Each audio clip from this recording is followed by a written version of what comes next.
asylum seekers who reached the UK after crossing the English Channel in small boats are to be sent to Rwanda in a controversial new immigration deal the two countries will sign off on today.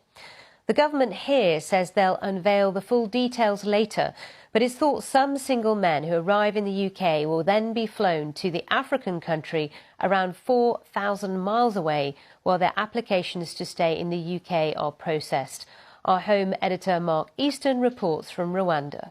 The Home Secretary Priti Patel arrived in Rwanda, telling reporters she'd spent the last 9 months trying to finalise a deal with another country to process some of the illegal immigrants who arrive into Britain across the Channel.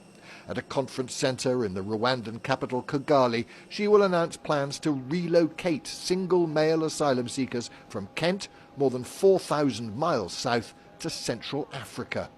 The UK-Rwanda Migration and Development Partnership is the centrepiece of a wider policy blitz to deal with what's been a humiliation for ministers who promised Brexit would mean control of Britain's borders, record numbers of asylum seekers turning up in dinghies beneath the white cliffs of Dover.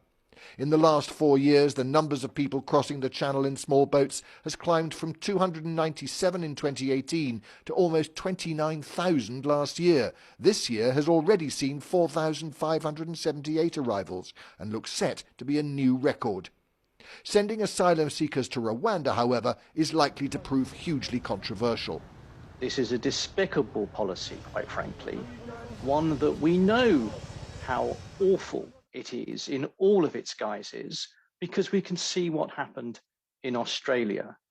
It costs huge sums of money to do a huge amount of cruelty to very few people, and with no ultimate impact on the fact that people need to flee.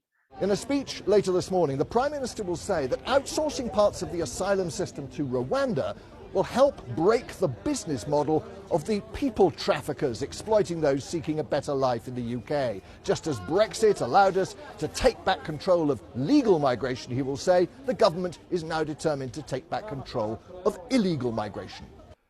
But critics point to Rwanda's poor human rights record. At the UN last year, the UK demanded investigations into alleged killings, disappearances and torture.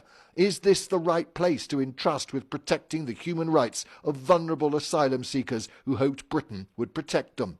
Flying in the ministerial jet for a day trip to Rwanda is evidence that Priti Patel thinks the policy will prove popular with voters. Even she accepts, though, that there are potentially insurmountable practical and legal hurdles before it can actually happen.